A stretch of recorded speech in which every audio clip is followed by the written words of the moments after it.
he just was I guess done with Denver. Yeah. Um, so he moved back there. I don't know what he's in some Victorian, Casey's got all of those nice Victorian Yes. neighborhoods. Yes. Yes. He's probably somewhere off of Ward Parkway or, somewhere over there, close to the state line. No, I didn't know that. I didn't know he was, he must have done that right after we talked because I think we did a podcast.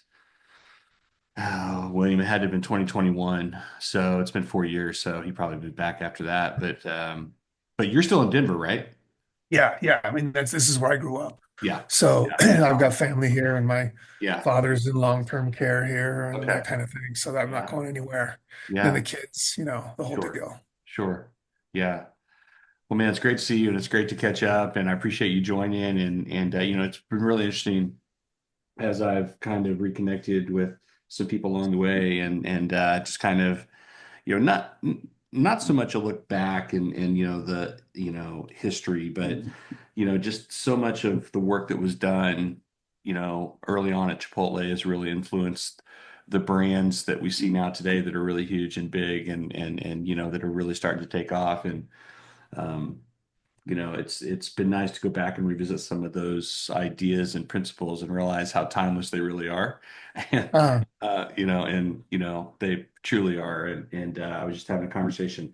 I'm currently with Big Chicken, so it's a brand that's heavily franchised and owned by Shaquille O'Neal, or he's the main owner. But Investor. He's the yes, money. exactly. He's the main investor, and so it's been interesting in a heavily franchised organization to try to get people to latch on to some of the ideas, that we talked about in the early days. Obviously, it's very different working for a corporate owned organization, and when you're working with people that are heavily franchised. But yeah, it's been interesting to see some of these ideas kind of reemerge and become just as important as they ever were and just really timeless. So I was really excited to get a chance to chat with you and just kind of talk about some of the things that we did and some things you did. And by the way, your website is fantastic. It is such a great representation of It's your an work. it's an archive. I No, think it's it's the only existing archive of that a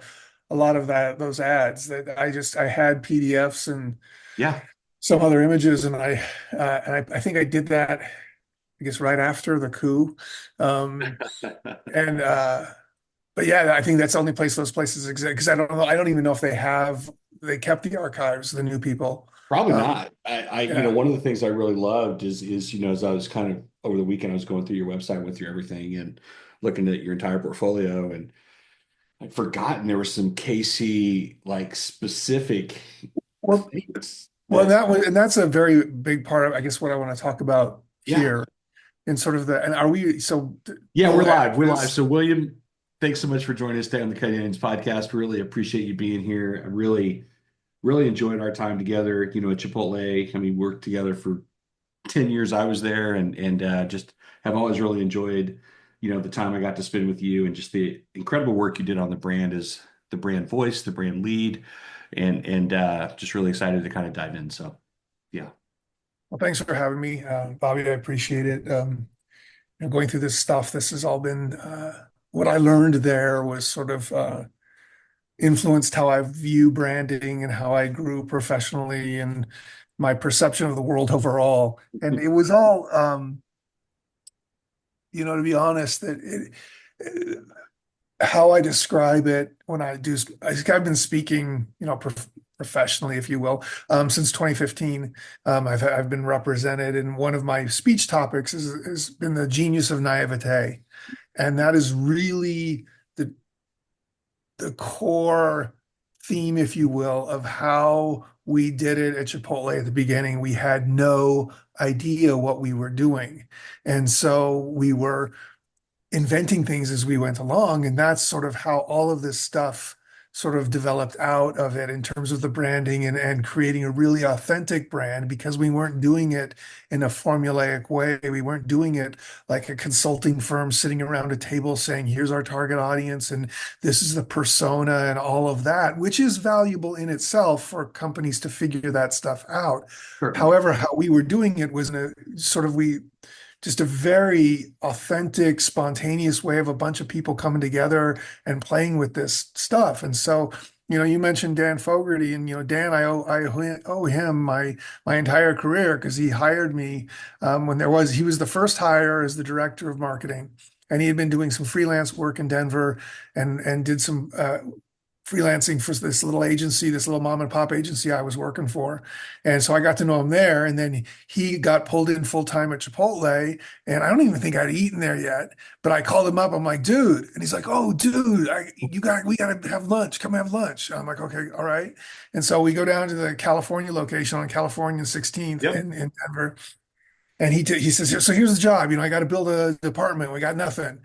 And I'm like, okay, I'm in. I didn't care. I was like, this sounds amazing. I had no background in marketing really. I'd been in this agency for about a year and a half, and I was on the account side, which is not my jam at all. I am not good at Sure. being artificially nice. And so the account side was not my thing. And they knew it. So, so Folky pulls me in, and it was just, I think I was the first hire. It was either me or Debbie West. And one of the other, two of us were the first hires in the marketing department, but we were like really at the same time. And we just had to build out this thing.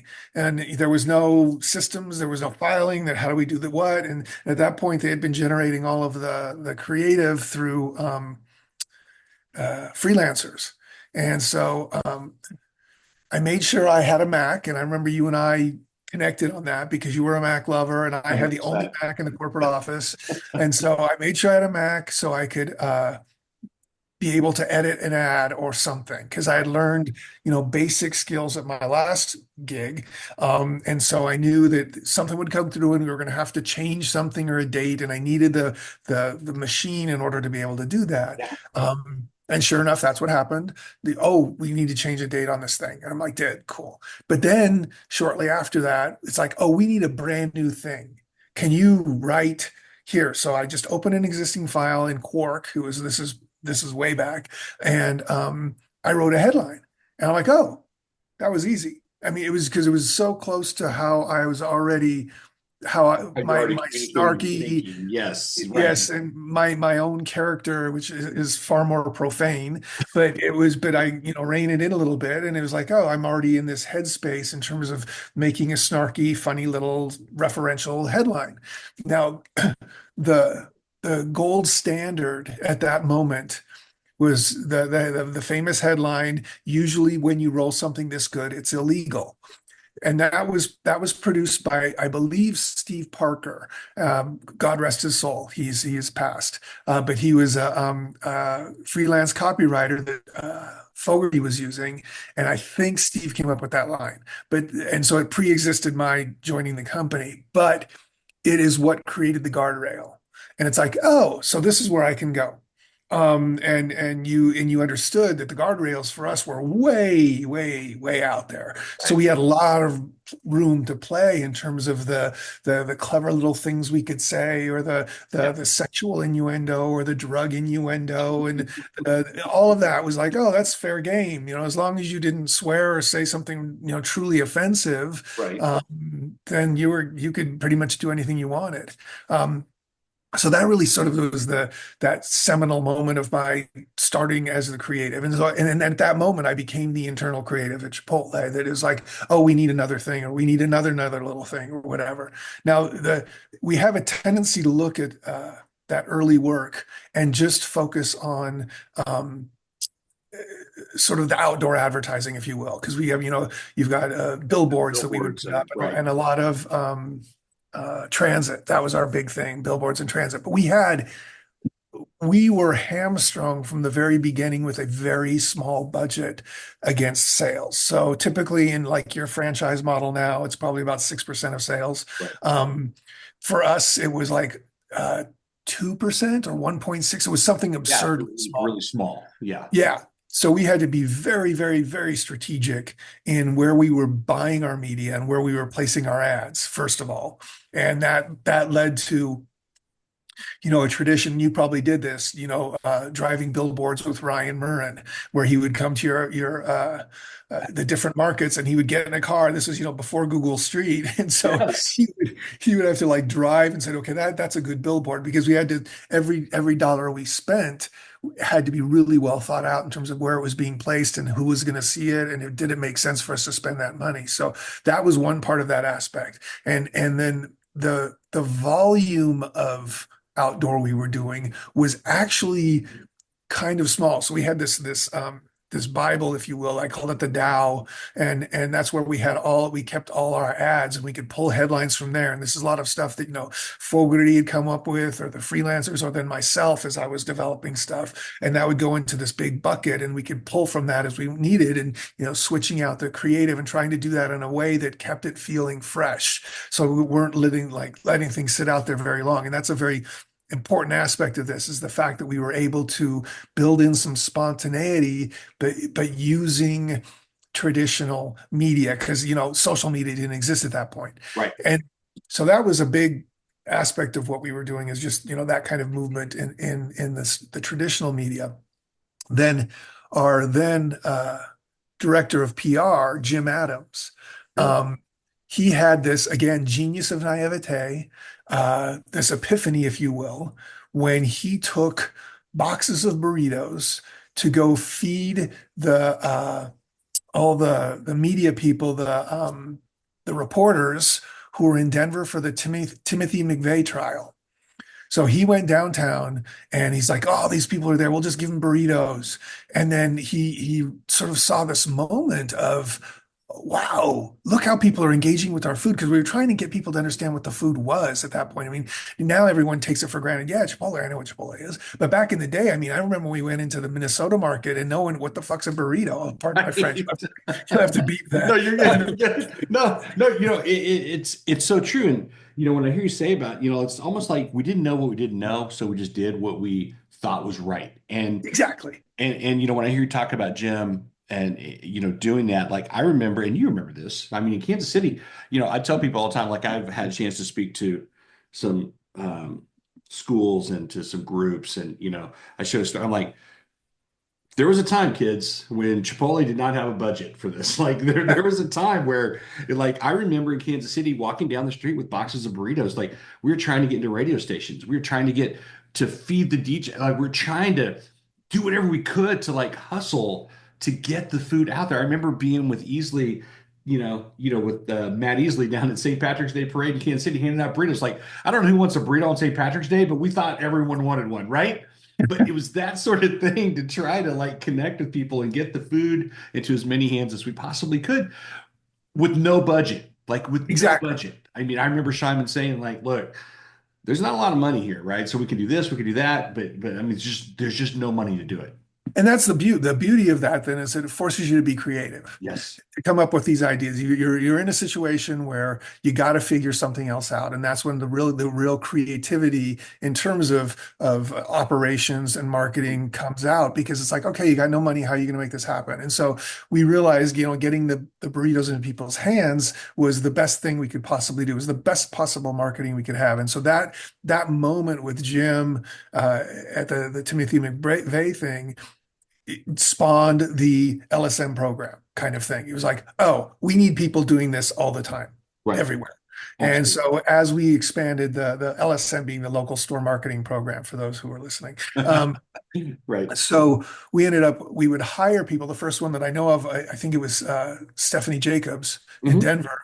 She was the sort of the first LSM, and what her job or their job was that role was to go and integrate each restaurant into the neighborhood around it by giving away the food. So looking for big employers, looking for schools, looking for associations, whatever it may be, but to get people, because we knew after three burritos they were hooked. So if you think about it, our what's the CAC? What is the CAC? Oh, Customer acquisition cost. yes. So that's measured like crazy now in performance marketing. What's my CAC? What's my CAC? What's my CAC? Our CAC was $18, because it was going to take 3 burritos to get them to be hooked. Yep. So you can look at it like that. It's like that was really low. It was just Right. the physical aspect of getting it to them. So from my perspective as the creative, and generating, materials, the outdoor and all the stuff that you look at and you think is the sexy stuff, well, actually, most of it was supporting the LSM. And so I was producing an obscene amount of collateral, custom built for every single little event or school or association. I was writing headlines continuously just from the top of my head. You, Oh, here's something you were funny. And it so connects to that good. Yeah, you were so prolific. I mean, I remember the Rock Walk Jayhawk shirts we had for KU, and just every little thing. It was like almost like it made it feel so local. It was that was the beauty of it. And that was the thing and that was the one of the and that Rock Walk Jayhawk is that goes to Jim Adams credit, but or Fogarty because they both went to KC. But anyway, Right. the point being is then that Fogarty always described it as a whale. Mm. And the meta, and you only see the top of the whale, but you don't realize there's this whole big ass whale underneath because we were able to make it very localized and make it very current and spontaneous because I was cranking this stuff out by the request. And so all this, so it ended up being for every year, it was about you could add 100. So, you know, 2001, I made 100 new pieces. 2002, I made 200 new pieces. I made 300 new pieces because we were growing exponentially as a restaurant in terms of units. So it ultimately became an unsustainable thing in about around 2006. Everything sort of collapsed and we needed to sort of codify things and create templates. But up until that point, we were able to produce materials that really connected with audiences in a direct way because I needed okay, who am I talking to? What's this association? Oh, okay, I can make funny words that connect to them, like it's a golfing thing. So it'd be a burrito and it would say four, or things like that, or the burrito and it's a for a soccer thing and it'd be goal. And just that playing with that stuff. But I think what we ended up doing was what companies are doing now in social media. That it was very spontaneous, it was quick, it was fluid, it could change, and we could always respond to the moment and get things out there that felt relevant to whatever the cultural dialogue was at that time.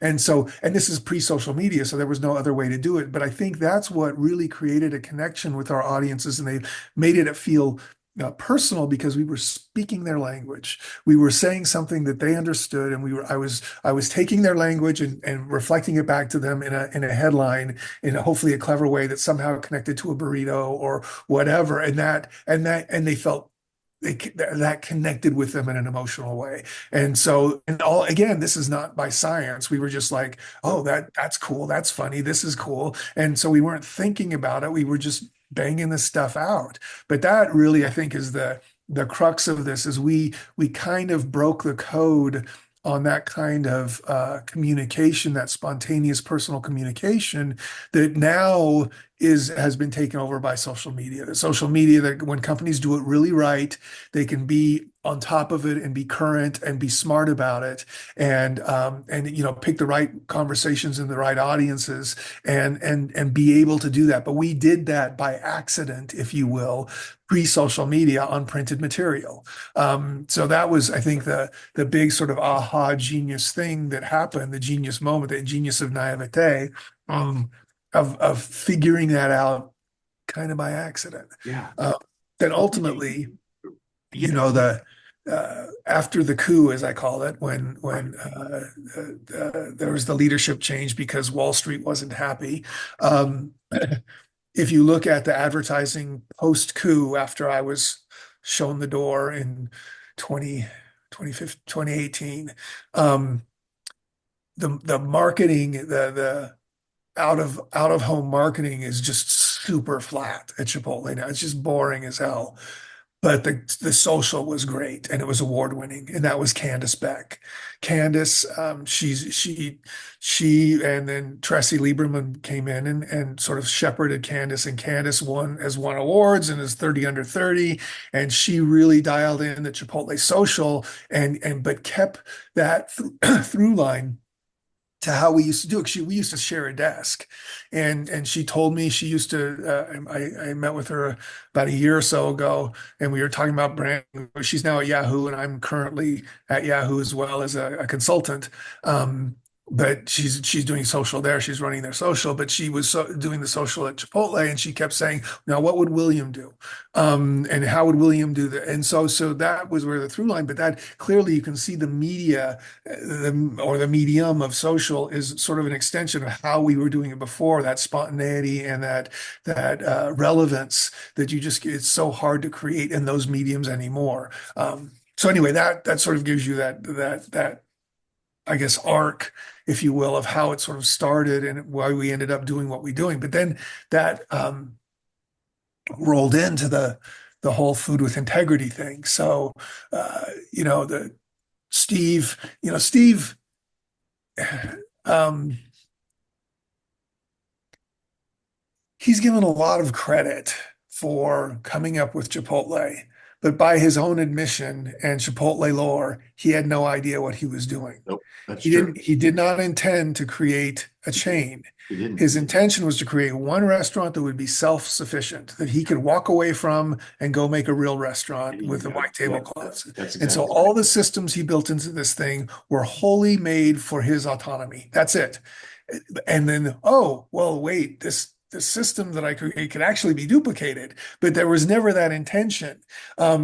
So he again, genius of naivete. He wasn't thinking about this big thing. He was thinking about this singular thing. And out of that, oh, it could very easily be duplicated then, because they were all kind of autonomous in terms of their prep and how they could build the business over the day.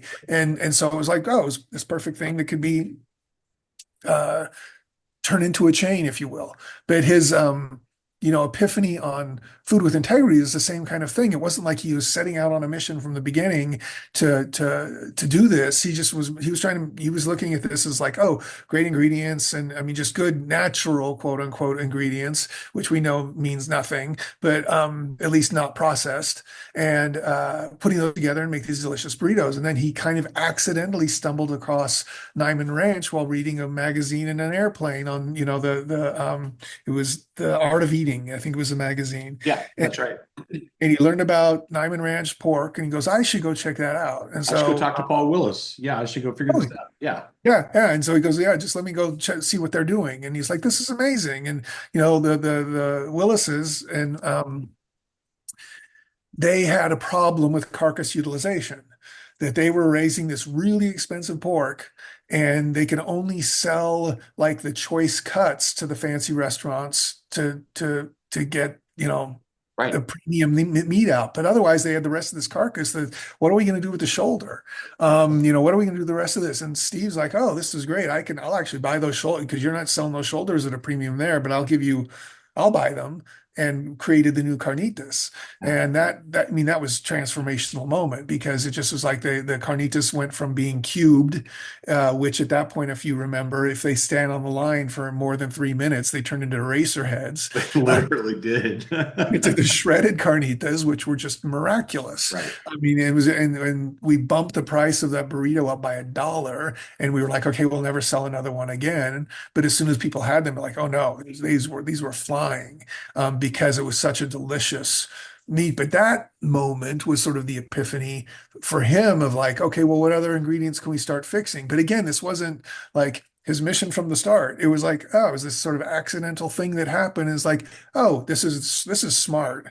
And where else are there problems? And that opened all of our minds up to this thing, because I didn't know anything about these things. I've been a vegetarian forever, so I was already in a mindset in that. But starting to look at the food systems and how things are broken and how we can get better ingredients, that became a really big part of our mission then. And so then I needed to learn how to communicate that. And that was another powerful lesson, is where you learn to where to have the conversations. So we ended up at one point doing it, and then my website, the Food with Integrity outdoor boards, like um, what is it? We're antibiotics, but Yes, pro. yes, yes. We're pro Yeah, meat. Right, right. yeah. So, which is if you understand that there's antibiotics in the food system, like 80% of the antibiotics used in the United States go to livestock. So that's a really bad thing. But that's a statistic that's live today. Oh, So, but if you know that, that's a very clever headline. But how many people knew that in 2004? How many people know that today? And so that was a really bad headline to put on an outdoor board because no one understood what the hell we were talking about. And so I learned a lesson with that of like, okay, you need to really be empathetic with your audience in the moment they're in to understand what's going to be a message that's going to connect with them. Otherwise, you're just wasting media dollars and you're confusing your audience. So understand that an outdoor board is a pickup line in a bar, and you see someone cute, and you got to say something funny or engaging that they're going to be like, "Oh yeah, I want to hear more from you." And so, but it's got to be something clever. And so talking about antibiotics straight out of the gate is a total turnoff. You're going to go home alone. So you've got to you've got to work your way in with like, okay, here's my sort of clever, punchline, pickup line. Oh, you want to talk more? So that then that's the paragraph in a print ad where let me tell you a little more about my thing. right. And I'm not going to get too deep, but maybe I'll make a little reference to it. It's like, oh, okay, you're very interesting. I want to learn more about you. And then you've got your homepage on your website, and that's going to still, you're inviting them in at that point. You're inviting them in the homepage. So you can't dump it all on them immediately. They're standing at your doorstep. So you want to draw them in again and make it enticing for them to come in and learn more about what it is you're doing. And then once they're in your home, your website, then you give them the opportunities to say, oh, I want to learn more about this. And as soon as they start clicking down, they are giving you permission to say more. So you just need to have, I think, the patience to not, say everything immediately and entice people in with a conversation that's compelling and connects with them before you give them the whole spiel. Because once they like click 3 pages down on their website, they have given you permission to saying they want to know everything. Yeah. And so that's the moment, you know, 3 weeks later, that person you picked up in the bar is waking up in your apartment and you're saying, hey, I love recycling and I like to wash out those little baggies and put them next to my sink. And they won't think you're crazy because they've given you permission of intimacy. But that's sort of the metaphor I like to use because people can relate to that. It's like, oh yeah, you wouldn't just like talk about everything immediately. You'd have to wait till you built a relationship of some kind and some form of communication. And there are permissions along that scale. So that was a huge lesson for me, that with Food with Integrity, is where we could have those conversations. And then, I think you posted on LinkedIn those posters we did, the farm posters that were long body copy. And and those were all Jim Adams, I think, wrote all of that.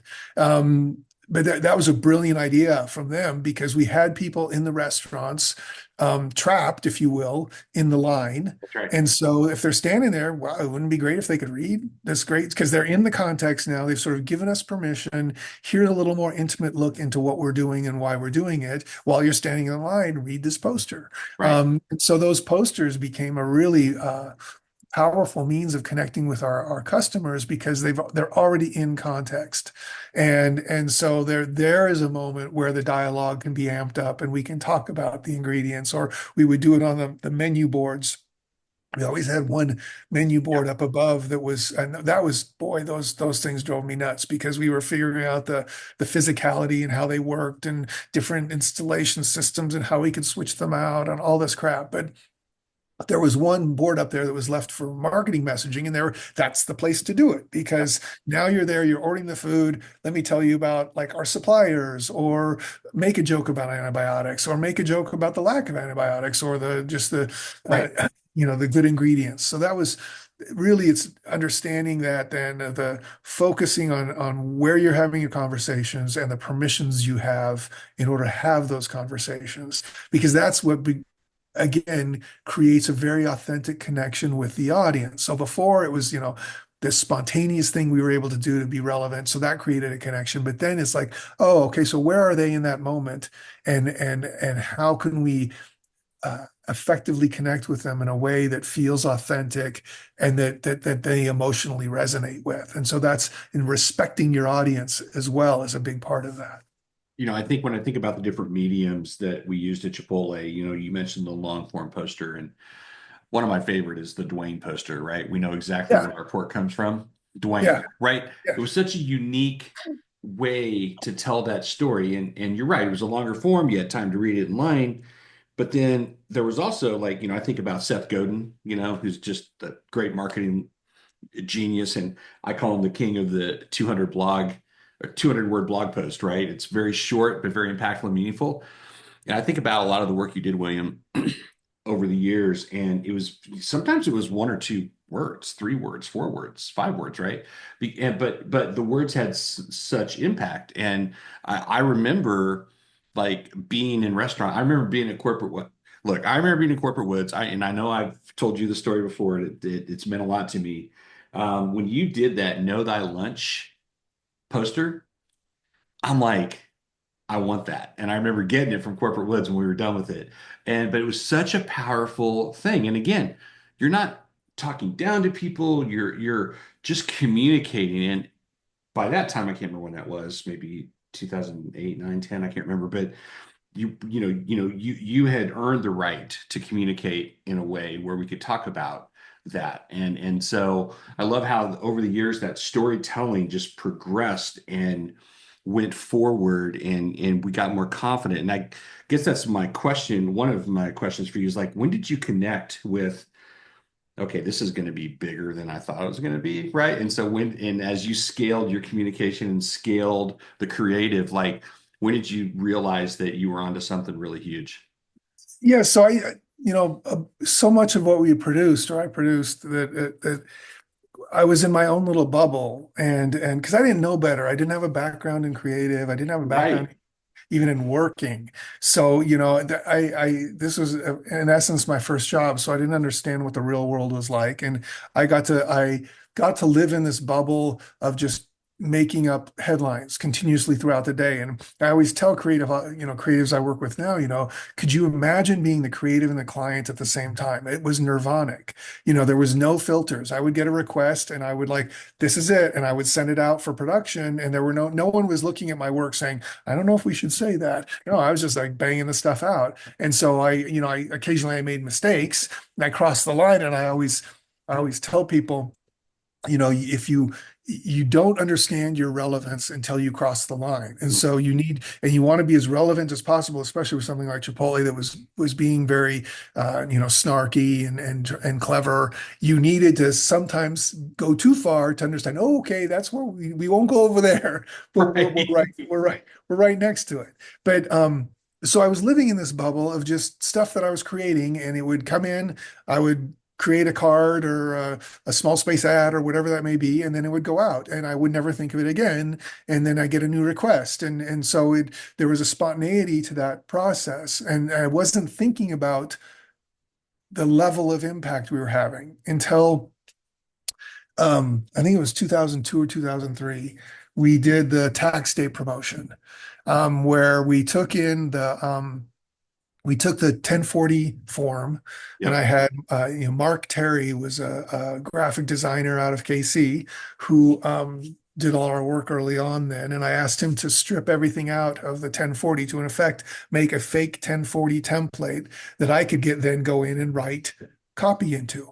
And so he made the form, and then I went in, and for each line item, I wrote a goofy little thing about Chipotle statistics that would end at a number, like how many salsas do we have, and do they, but it'd been in a funny way, hopefully. And you would put a number in down the side and add it up. And I did this thing where if you multiply times a number times three, subtract two, and then divide by three, something like that, it comes out to zero. You end up getting the same number. It's just a little, I called it fancy math. So you take whatever number you got, as long as you did these three things, you would get the same number subtracted, and it would be zero. And that's how much you're going to pay for a burrito at Chipotle on tax day. So you bring this form in and you get a free burrito. that's it. So we did that, sent them out, got them printed. They went out to all the restaurants. And then I'm sitting on a bus on tax day in downtown Denver, the shuttle bus, Yep. and these two guys get on the bus who were about my age at that time. I was, well, probably a little younger actually. I was 30-ish. And they're holding the form that I made at my desk, reading it to each other and laughing at the jokes. And That's awesome. and my first response was egocentrism of like, they're laughing at my jokes. I'm funny. And then I had this epiphany of like, we printed almost 1 million of those. Holy shit.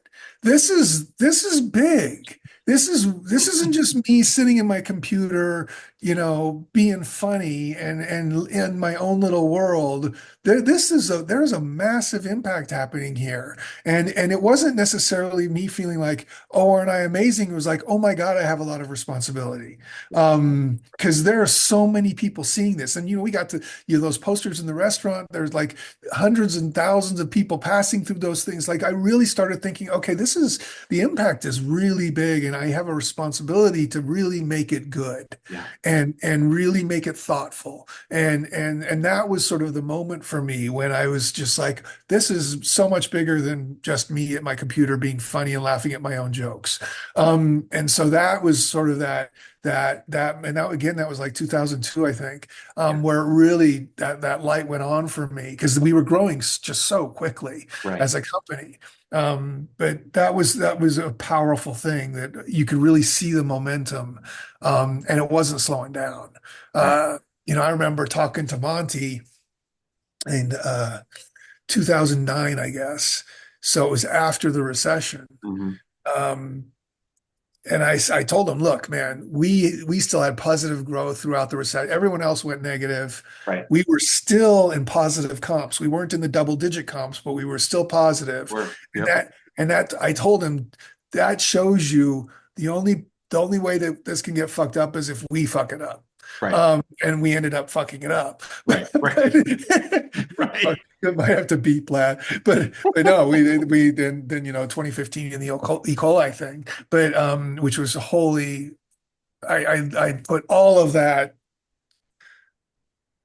blame on senior management, on the executive management, because we were running restaurants with 30% of our people fully trained. So there's your problem right there. Right. But that was our internal screw up because I don't think we had our eyes, the priorities we had operationally at that point were mixed up. It drifted. It had drifted, and from time to time, I will share this, but I had a front row seat to that. And it happened, it started happening.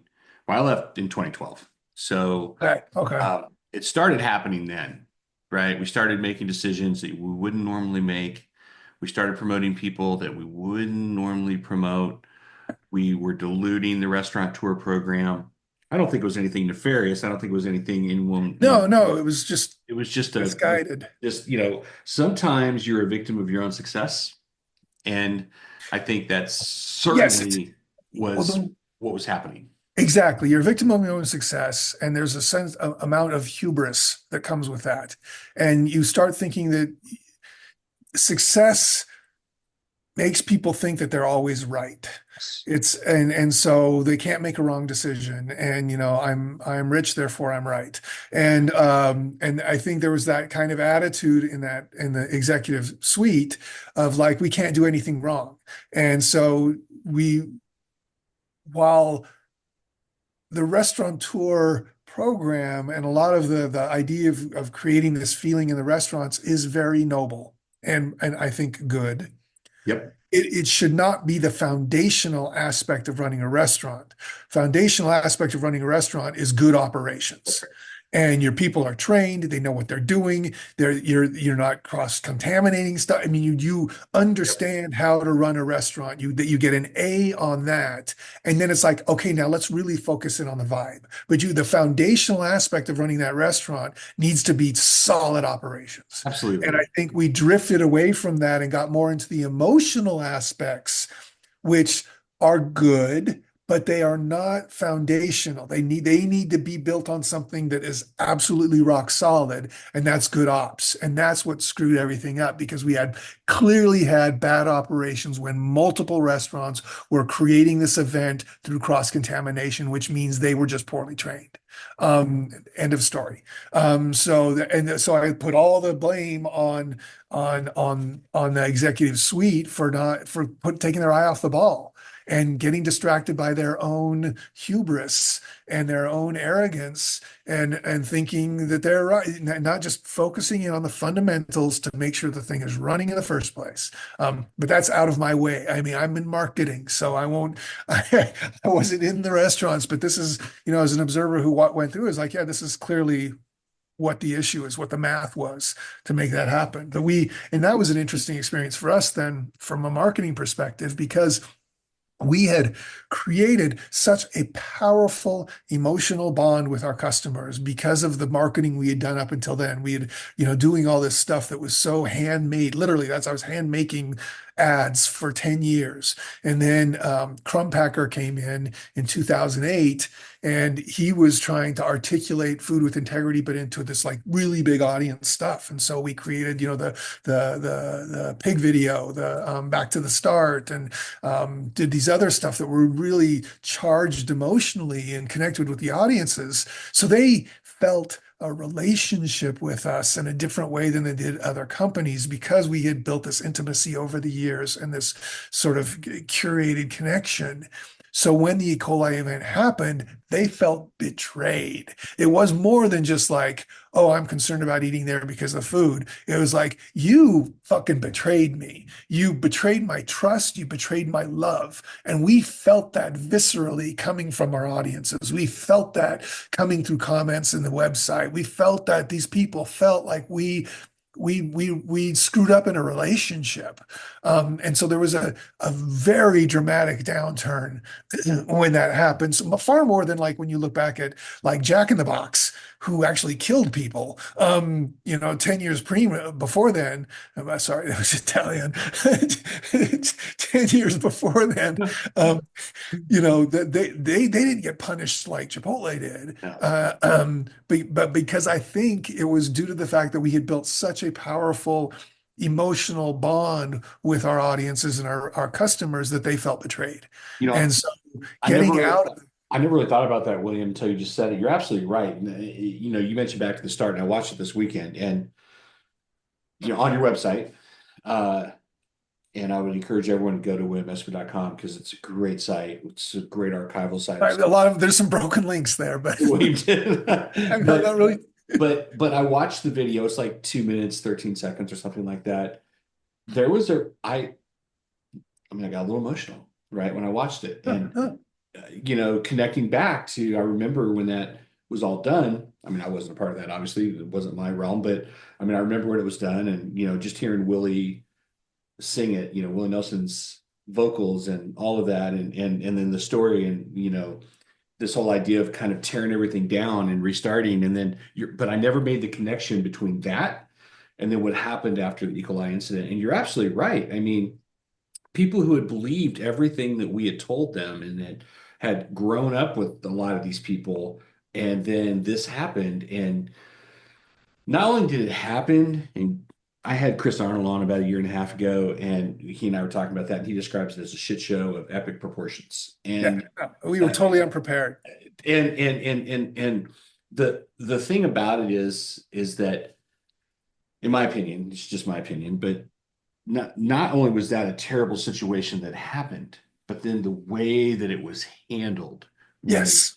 absolutely unbelievably insensitive, and like putting people on talk shows to talk about this was not the answer, right? Yeah, no, not at all. And then Steve is not a public person. I mean, No, he's he not. was there on this talk show all sweaty and nervous and again hubris.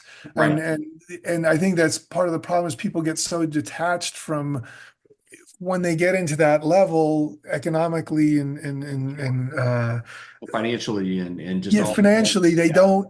they don't connect to normal people at all anymore. And so they're incapable of communicating in a way that seems authentic, and it just was bad. And then the other thing the example I like to give on that whole E. coli thing, then our response to it is so that happened in fall of 2015. So it was around Halloween, November, Thanksgiving, right around there.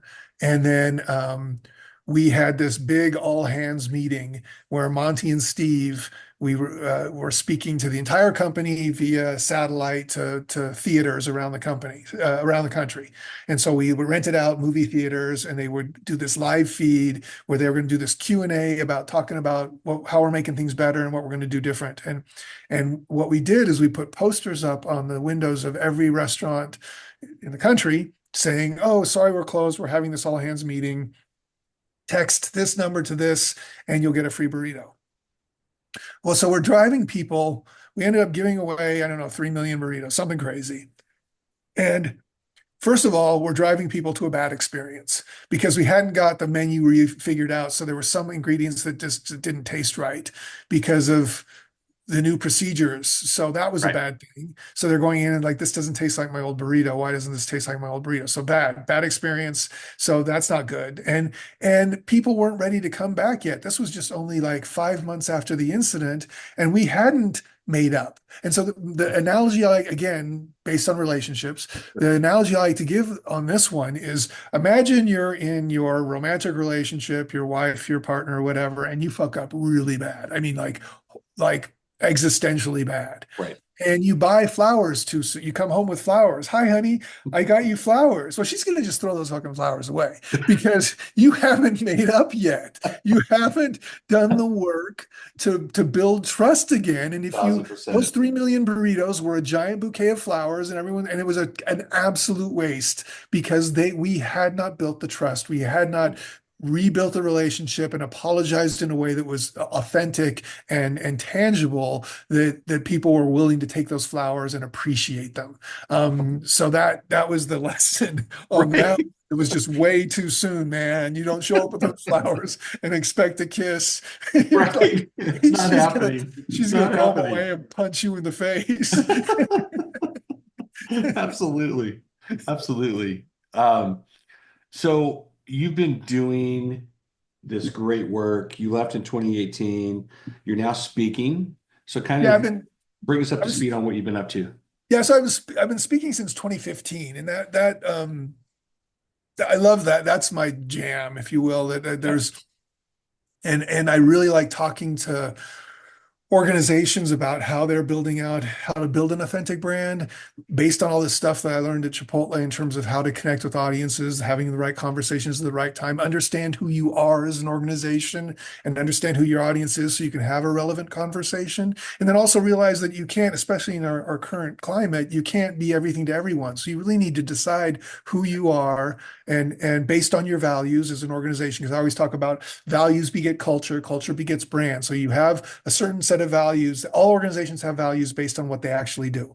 There's some have that they talk about, and it doesn't really connect to what they do. But like self-aware organizations, like a Patagonia, for example, they talk the talk and walk the walk, Right. and so they're living it. And so they really come out to the world as like, this is our authentic self. And so they start resonating with people that as employees, which starts builds a culture.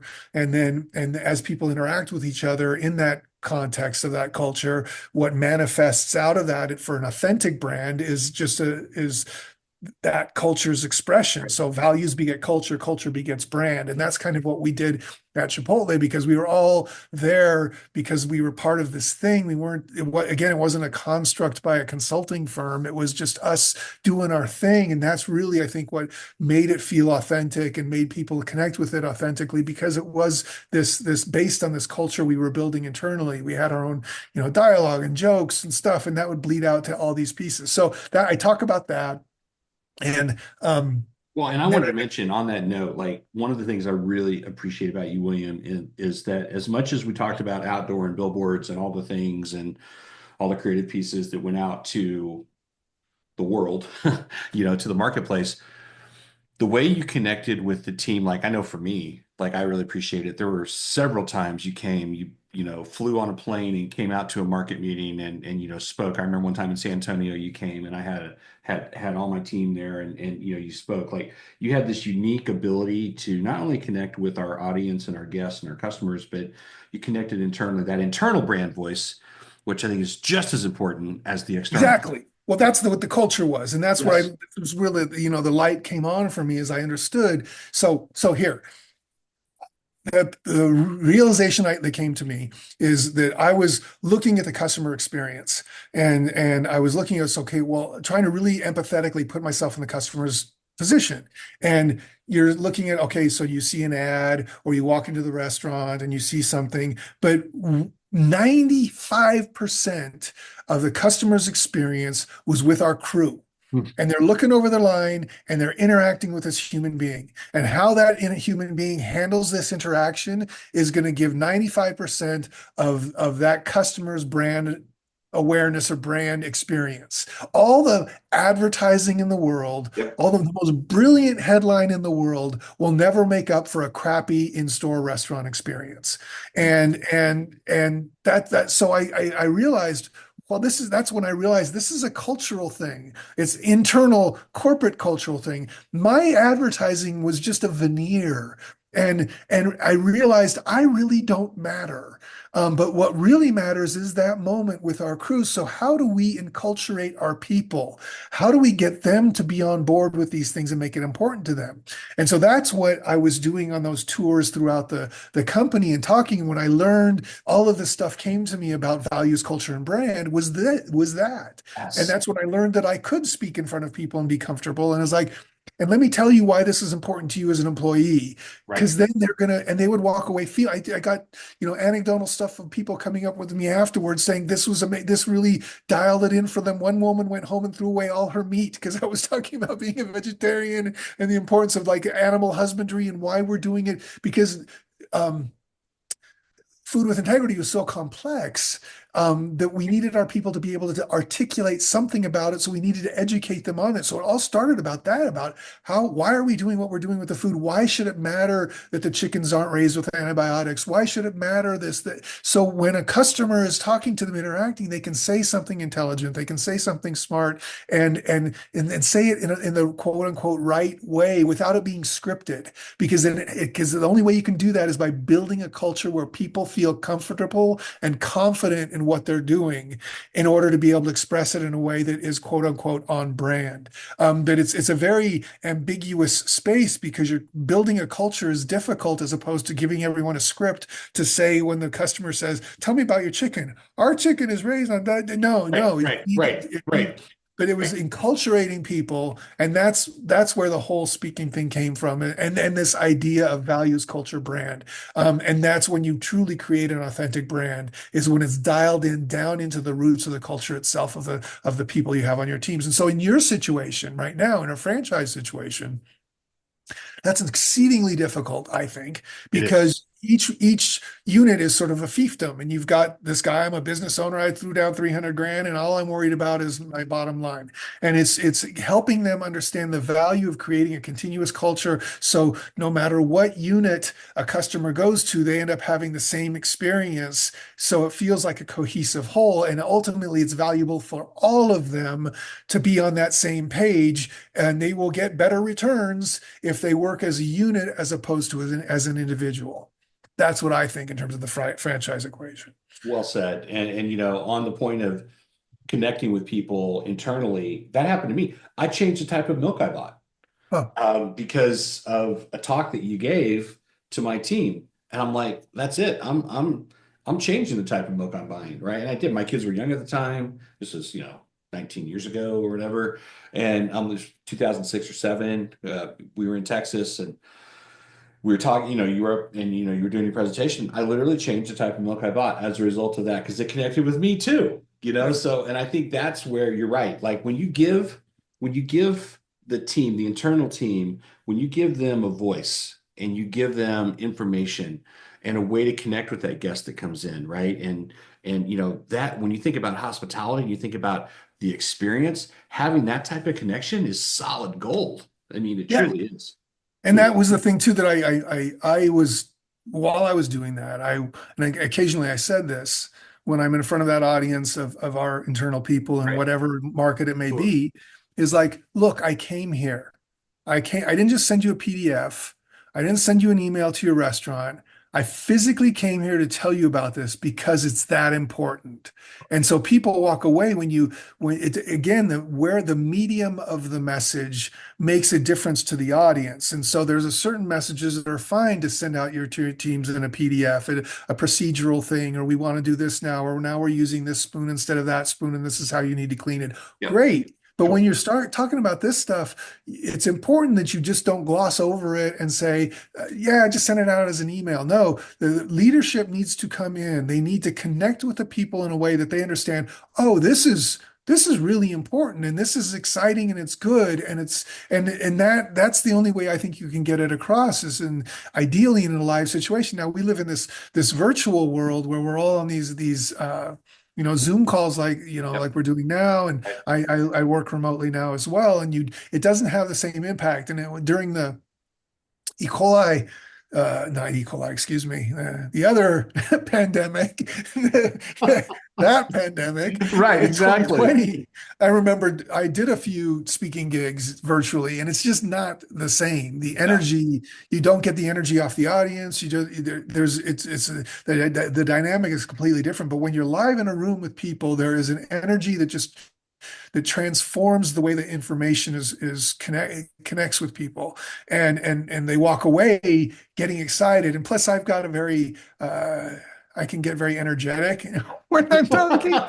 And so like you called me, my title at one point at Chipotle was irreverent, Right. because it was rather quote unquote evangelical in Yes. terms of how talking about uh, as animal husbandry and the importance of how we're raising our foods and Right. whatnot. So I get very passionate about it, but that's the beauty of that live moment is that it makes people, oh, they feel the emotion and then they walk away with a greater degree of understanding or empathy towards the message that you're giving them. So yeah, the speaking thing, and then I've been consulting as well, and I've been very happy, quite frankly, that I've gotten out of food.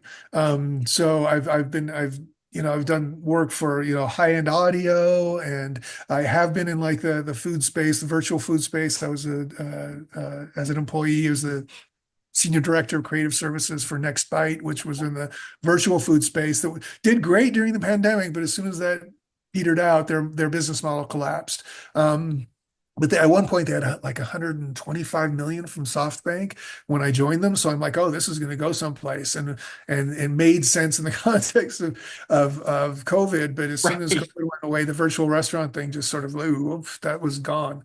And then now I'm doing this. I've been again consulting, working as a consultant with Yahoo, doing helping them land their brand voice as they've been going through this rebranding. And what I'm really enjoying now, I'm doing a lot of writing for their B2B team, and I really like the B2B because that's something that I was already kind of doing with my speaking.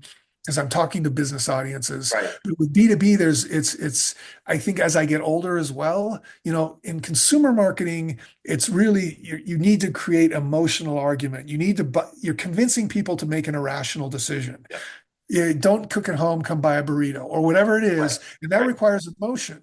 But in B2B, you have a value proposition, and if your product doesn't execute a value proposition to your audience, then it shouldn't even exist. So Right. it's a very direct conversation of we can do this, this, and this for you in order for you to connect better with your customer. And I'm really enjoying B2B because there's a maturity to it, I think, that in the consumer space. And then as I get older as well, I'm so disconnected from what is current. So, so social media. So we've got Candace and her team that doing this at Yahoo that are doing amazing stuff and keep hitting the ball out of the park with very clever stuff. But I'm too old to even try and understand where they got the idea or what's current in social. So that's a lesson for companies Yeah. is that you need a young team running your social, but you need a mature leader who can wrangle those cats. That's right. Because it is definitely like cat herding, Right. but that's the value of having a strong social team, and they they need to be relatively young because they need to be tuned into all these jokes. Like my kids come back. My kids are what, 20 something now, 23, but they went and saw this Minecraft movie, which sounds like the dumbest thing in the world, but everyone's going ape shit for chicken jockey. And I would never know that was a joke, but everyone's going nuts. Okay. Well, it's funny. You actually answered one of my questions that I wanted to wrap up with is like, would you ever, is there a chance that William Espey would ever latch onto a brand again? Do you think like because I think about this a lot with Chipotle and just from historical reference, it was kind of lightning in a bottle, I think, for a lot of us. It was Yes, just right place, right time, exactly. right, No one was a genius there. no, It was right, dumb luck. right offering, all those things. And so, I think, for me, transparently, I think over the years since I've left Chipotle, I've tried to find it a couple different times. And, quite honestly, it's not there, and I know there are other brands who are out there right now that claim to kind of be in that kind of space and I'm sure they do really well, but there was just something about that time. So I think about that a lot for myself. And then, with you, I think about, um, is there anything that you would ever be attracted to again? Is that something that you feel like you would ever do again? But it sounds like you're kind of in your sweet spot right now. Yeah, right now I'm really happy with what I'm getting to do at Yahoo and looking at the world in a very different way. And what their value prop is amazing. I mean that because I've told people that I've been doing this work with them, and they're like, Yahoo's still a thing, and it's just like 9 out of 10 internet users, 9 out of 10 internet users are on a Yahoo property every month. And while you hear all the big stuff around Google and all the crazy things that are happening there, these guys have been quietly growing and building an amazing business as a media company and Right. connecting people. So it's like so I'm really impressed with this world and liking this. But in terms of like building another brand, I think you said it perfectly. It was lightning in a bottle, and we were again the genius of naivete. We were making it up as we were going along, and so that was a very special moment and a special opportunity that I've come to realize now that I'm out in the corporate world. It's like, yeah, that doesn't happen all the time. And so that startup vibe is very, very appealing. It's just Absolutely. you're never guaranteed it's going to work out. So when I started at Next Bite, it had that vibe, and I'm like, oh, this is my sweet spot. I like being able to like we're building things and doing it quickly and figuring things out. But unfortunately, the business model didn't work. But yeah, again, at my age, I don't know that I would have the energy to do that again like that. But yeah, it would have to be the right thing, the right place. That's something that resonated with me, quote unquote, spiritually. That I'm like, yeah, I can. I'm like 'cause 100%. integrity for me was me because I was a vegetarian based on a moral principle, and that the whole food with integrity thing was great because we were changing the food system as we were doing it. So that was like a mission that you could totally get into on that level. So I could really be passionate about it. So finding that passion, I think it would be challenging. I think right now I'm working on a personal project. Through the I'm in my second draft of a book I'm writing that I shouldn't be writing. I started writing a year ago a book on building an authentic brand that was essentially this conversation we're having right now. Um, Congratulations. That's huge. well, no, I didn't write that book. I started to, and then I'm like, no, I don't care. And no one cares. I've got a shelf full of books here that I've never read by marketing people. There's like just another marketing book Right. about doing this thing, like you said, Simon C. What was the dude you Uh, named? uh, um, um, yeah, Simon Sinek, but Yeah, he's got it figured out. Just go read his stuff. That's done. You don't need to hear me say it because he said it. So I started this other project. It's actually much more of about uh, um, it's about seeking mindfulness. It's a spiritual book, if you will. It's a sure. breakdown, a psychological breakdown of seeking mindfulness and tools in order to do so in a world of absolute chaos. So how can you find mindfulness in a space where everything is irritating to you. Because Right. because I've always been, doing these things and, meditating and all that stuff. But as you look at how just chaotic and screwed up our world is right now, no matter what side of the equation you're on, you're everything is irritating and I feel frustrating. that. I feel that in my soul. I feel it. Yeah, so how do you aspire to enlightenment in that context? So I'm writing that book, and Nice. I've been talking to a couple editors over the last 2 weeks to have someone to bounce my ideas off. But again, I'm in like the second draft of that. I have a publisher lined up. Um, Congratulations. That's it's a hybrid, so it's not like sure. yeah, but because I want to own the IP, so that's all that matters to me is that I own the Yep. IP. Yep. So that's what I need to be doing as I get older. It's like let these kids, these 4-year-old kids, create the Right. next big brand. Right. I, I need to maybe create my own. I love that. I love that.